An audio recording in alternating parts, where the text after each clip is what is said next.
రీసెంట్‌గా హైదరాబాద్ ఎంపీ అసదుద్దీన్ ఓవైసీ కొన్ని కీలక వ్యాఖ్యలు చేశారు. ముస్లింలకు సంబంధించి ఒక కొత్త నెరేటివ్‌ను తెరపైకి తీసుకొచ్చే ప్రయత్నం చేశారు. మనందరికీ తెలుసు రీసెంట్‌గా జరిగిన 5 రాష్ట్రాల ఎన్నికల్లో వెస్ట్ బెంగాల్ అండ్ అస్సాం ఇలాంటి రాష్ట్రాల్లో బీజేపీ బంపర్ మెజారిటీతో అధికారంలోకి వచ్చింది. మమతా బెనర్జీని పూర్తిగా అధఃపాతాళానికి తొక్కివేసింది. ఇందులో మమతా బెనర్జీ ముస్లింల ఓటు బ్యాంకును ఆధారంగా చేసుకుని ఆ రాష్ట్రంలో కొద్ది గొప్పో హిందువుల ఓటు బ్యాంకును గనుక మనం సంపాదిస్తే ఖచ్చితంగా తానే శాశ్వతంగా అధికారంలో ఉండవచ్చు అని మమతా బెనర్జీ భావించినా కూడా అది అస్సలు కుదరలేదు. బీజేపీ పూర్తిగా హిందూ కన్సాలిడేషన్ చేసి తన ఓటు బ్యాంకులో ముస్లింలు లేకపోయినా కూడా బంపర్ మెజారిటీ సాధించవచ్చు. అది కూడా వెస్ట్ బెంగాల్ లాంటి కీలక రాష్ట్రాల్లో కూడా ఇది సాధ్యం అవుతుంది అని బీజేపీ తాజాగా నిరూపించింది. తద్వారా ఈ దేశ రాజకీయాల్లో ఒకప్పుడు నిర్ణయాత్మకమైన శక్తిగా ఉన్న ముస్లింలంతా కూడా ఇప్పుడు సైడ్ లైన్ అయిపోతూ ఉన్నారు. వాళ్ళకు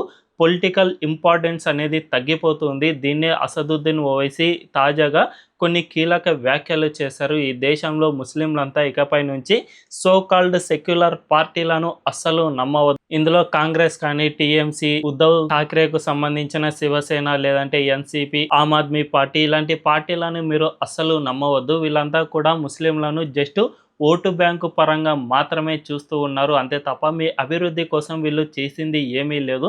అందువల్లనే ముస్లింలు ఇంకా వెనకబడుతూనే ఉన్నారే తప్ప ఈ దేశ అభివృద్ధిలో మీరు భాగం కాకపోవడానికి ఇదే ప్రధాన కారణం. అందువల్లనే మీరు ఇకపై నుంచి ఒక పని చేయండి. అదేమిటంటే మీరు పూర్తిగా ముస్లింల నాయకులను మాత్రమే ఎన్నుకోండి. మీరు ప్రత్యేకంగా ఒక పొలిటికల్ నరేటివ్ను క్రియేట్ చేయండి. సో ఈ సోకాల్డ్ పార్టీలను పూర్తిగా పక్కన పెట్టి మీ వర్గం నుంచే ఒక కొత్త వ్యక్తిని తెరపైకి తీసుకురండి. అలాంటి వాళ్ళని గెలిపించుకోండి. తద్వారా ఈ దేశంలో ముస్లింలకంటూ ఒక వాయిస్ ఏర్పడేలా చూడండి. ఈ పార్టీలను ఇక నమ్మే ప్రసక్తే లేదు. వీళ్ళు మీకోసం అస్సలు పని చేయరు. సో మీ అంతకు మీరు మాత్రంగా ఎదిగితే తప్ప ఈ దేశ రాజకీయాల్లో మీరు ప్రభావితం చూపలేరు అనే విధంగా ఓవైసీ మాట్లాడారు. అంటే దీన్ని బట్టి చూసుకుంటే ఇకపై నుంచి ఈ దేశ రాజకీయాల్లో పూర్తిగా ముస్లిం నాయకులు మాత్రమే ఉండాలి. ఈ సోకాల్డ్ సెక్యులర్ పార్టీలకు ముస్లింలు ఎవరు ఓటు వేయవద్దు. తద్వారా ఈ దేశంలో పూర్తిగా ముస్లిం అండ్ బీజేపీ మాత్రమే ఉండాలి. అప్పుడు మాత్రమే మనం బీజేపీని ఎదుర్కోగలం అనే విధంగా ఓవైసీ మాట్లాడారు. ఈ వ్యాఖ్యలను మనం ఒక్కసారి పరిశీలన చేసే ప్రయత్నం చేద్దాం. నిజంగా ఓవైసీ చెప్పిన వాటిలో కొన్ని నిజాలైతే ఉన్నాయి.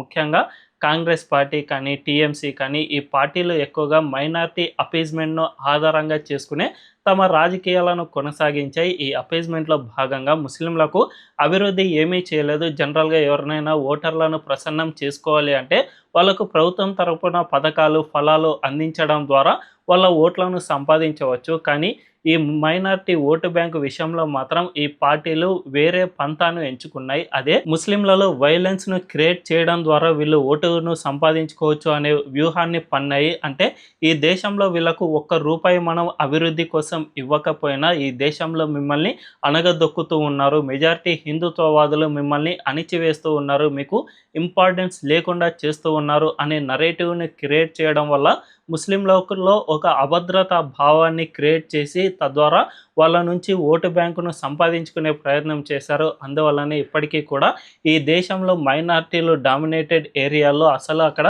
అభివృద్ధి అనేది కనిపించదు. మనం హైదరాబాద్లోని ఓల్డ్ సిటీని పరిశీలన చేస్తేనే మనకు పూర్తిగా అర్థమవుతుంది. ఇప్పటికీ కూడా చాలామంది వీరిలో మెకానిక్ షాపుల్లో పని చేయడమో, లేదంటే పంచర్ వాలాలుగా పనిచేయడం, లేకపోతే చిన్న చిన్న పనులు చేసుకుంటూ కాలం వెళ్ళదీయడమో జరుగుతుందే తప్ప వీళ్ళు పెద్దగా ఎడ్యుకేటెడ్ పర్సన్స్ కాలేకపోతూ ఉన్నారు. ఇందుకు ఈ పార్టీలు మభ్యపెడుతున్న పరిస్థితే ప్రధాన కారణం. అంతేకాకుండా ఈ దేశంలో అన్ని వర్గాలు, ఒకవైపు హిందూ, క్రిస్టియన్, సిక్కులు, బౌద్ధులు, జైనులు ఇవన్నీ వర్గాలు ఒకవైపు ఉంటే ముస్లింలను మాత్రం ఈ సో కాల్డ్ సెక్యులర్ పార్టీలు మరో మార్గం వైపునకు తీసుకువెళ్తూ ఉన్నాయి. అదే వైలెన్స్ అని చెప్పుకోవచ్చు. నిజంగా ఈ దేశంలో పూర్తిగా సెక్యులరిజం హిందుత్వ భావజాలంలోనే అంతర్గతంగా ఇమిడి ఉన్న ప్రపంచంలో ఏ దేశంలోనూ ఇంతగా సెక్యులరిజం లేకపోయినా కూడా ఈ దేశంలో సెక్యులరిజం ప్రమాదంలో పడింది. ముస్లింలంతా కూడా ప్రమాదంలో ఉన్నారు.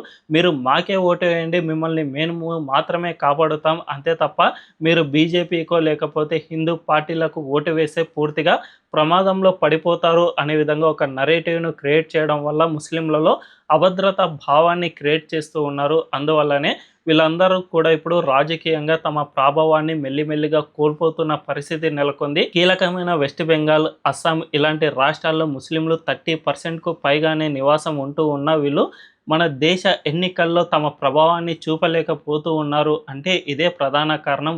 ఒకవైపు ఈ వర్గాన్ని వైలెన్స్ వైపు నడిపిస్తూ ఉండటం వల్ల మరోవైపు హిందూ కన్సాలిడేషన్ అనేది చాలా ఎక్కువగా పెరిగిపోతూ ఉంది. వెస్ట్ బెంగాల్లో దాదాపు 85% ఆఫ్ హిందూస్ కన్సాలిడేషన్ అయ్యారు అంటే ఇదే ప్రధాన కారణం అని చెప్పుకోవచ్చు. అందువల్లనే ఇకపై నుంచి ఈ దేశంలో ముస్లింలు రాజకీయంగా తమ ప్రభావాన్ని మళ్ళీ నిలుపుకోవాలి అంటే ఖచ్చితంగా వాళ్ళ వర్గానికి సంబంధించిన పార్టీలను మాత్రమే గెలిపించుకోవాలి అని అసదుద్దీన్ ఓవైసీ పిలుపునిచ్చారు. అయితే ఇందులోనే అతని స్వార్థం దాగి ఉంది.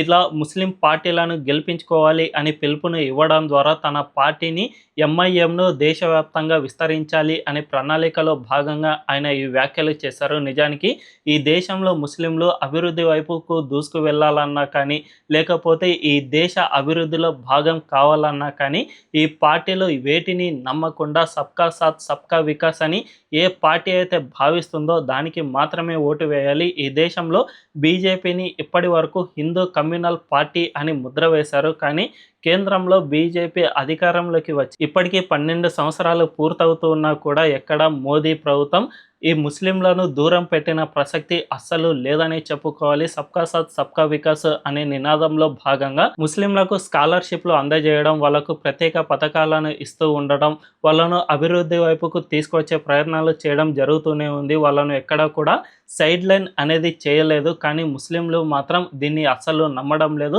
బీజేపీకి మెల్లిమెల్లిగా దూరం అవుతూనే వస్తూ ఉన్నారే తప్ప ఆ పార్టీ మన కోసం పని చేస్తుంది కదా అని ఎవరు ఆలోచించడం లేదు. ఇదే కనుక జరిగితే భవిష్యత్తులో మరింత ప్రమాదంలోకి పడిపోతారు అనేది మాత్రం గుర్తుంచుకోవాల్సిన అవసరం ఎంతైనా ఉంది. రీసెంట్గా వెస్ట్ బెంగాల్లో బీజేపీ గెలుపొందిన తర్వాత సువేందు అధికారి కొన్ని కీలక వ్యాఖ్యలు చేశారు. అదేమిటంటే, నేను సబ్కా సాత్ సబ్కా వికాస్ అనే నినాదాన్ని ఎందుకు నమ్మాలి? ఈ ఎన్నికల్లో బీజేపీకి ఓటు వేసిన ముస్లింలు ఎవరూ లేరు కాబట్టి వాళ్ళ అభివృద్ధి కోసం నేను ఎందుకు పని చేయాలి అనే విధంగా కొన్ని వ్యాఖ్యలు చేశారు. ఇటువంటి నరేటివ్ భవిష్యత్తులో మరింత ఎక్కువగా బిల్డ్ అయ్యే అవకాశం ఉంది. ఎందుకంటే గతంలో హిమంత బిశ్వ శర్మ సైతం ఇదే తరహా వ్యాఖ్యలు చేశారు. నిజానికి ఒక పొలిటికల్ పార్టీ అంటే తనకు ఎవరైతే ఎక్కువగా ఓటు వేస్తారో వాళ్ళ అభివృద్ధి కోసం మాత్రమే పనిచేస్తుంది. బీజేపీ ఇప్పటి వరకు ముస్లింలు తమకు ఓటు వేయకపోయినా వాళ్ళ అభివృద్ధి కోసం పని చేస్తూనే వచ్చింది. కానీ ఇది ఎంతకాలం అన్నది కొనసాగుతుంది అనేది మాత్రం ఎవరికీ తెలియదు. ఎందుకంటే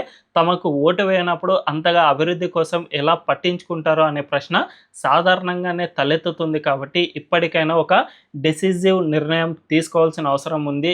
ఓవైసీ చెప్పినట్లు పూర్తిగా మతతత్వ పార్టీలకు ఓటు వేయకుండా అండ్ సోకాల్డ్ సెక్యులర్ పార్టీలకు ఓటు వేయకుండా తమ అభివృద్ధి కోసం ఎవరైతే పాటుపడతారో వాళ్లకు మాత్రమే ఓటు వేసినప్పుడే ఈ దేశంలో ముస్లింలు సైతం అన్ని వర్గాలతో సమానంగా అభివృద్ధి పథంలోకి దూసుకువచ్చేందుకు అవకాశం ఏర్పడుతుంది. లేకపోతే ఇప్పుడు పాత బస్తీలో ఎలాంటి పరిస్థితులు అయితే ఉన్నాయో అలాంటి పరిస్థితులే భవిష్యత్తులో సైతం కొనసాగే అవకాశం ఖచ్చితంగా లేకపోలేదు అని విశ్లేషకులు చెబుతున్న మాట. మరి ఈ విషయంపై మీ అభిప్రాయం ఏంటో కామెంట్ల రూపంలో తెలియజేయండి. అండ్ ఈ వీడియో కనుక మీకు నచ్చినట్లయితే ఖచ్చితంగా మా ఛానల్ను సబ్స్క్రైబ్ చేసుకొని బెల్ ఐకాన్ను క్లిక్ చేయడం అస్సలు మర్చిపోవద్దు.